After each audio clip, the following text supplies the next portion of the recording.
Faux et vrais attentats sur les présidents français, de 1958 à la gifle sur Emmanuel Macron. Découvrez les intrigues cachées derrière les attentats contre nos présidents depuis 1958. 1959, le faux attentat sur François Mitterrand. Commençons par le faux attentat le plus célèbre de l'histoire française, celui de l'Observatoire. François Mitterrand, alors sénateur, affirme avoir été victime d'une tentative d'assassinat. Une balle aurait été tirée en sa direction près de l'Observatoire de Paris. Mais les enquêteurs découvrent vite que c'était un coup monté. Mitterrand lui-même aurait orchestré cet attentat pour attirer la sympathie et les projecteurs médiatiques. Un scandale qui a failli ruiner sa carrière politique. Mais certains attentats étaient bien réels. 1962, l'attentat du Petit Clamart sur Charles de Gaulle. Des militaires opposés à la politique de décolonisation de Gaulle tendent une embuscade à son convoi. Heureusement, il en sort indemne.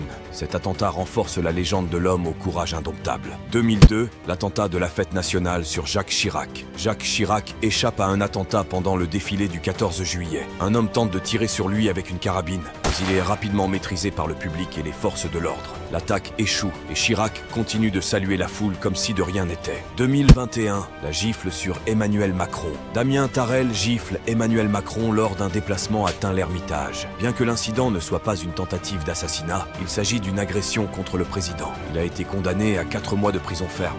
Conclusion, les présidents français ont souvent été la cible d'intrigues, déjoués, fictifs ou réels. Ceux-ci font maintenant partie de notre histoire nationale. Suivez-nous pour d'autres récits incroyables sur l'histoire de France.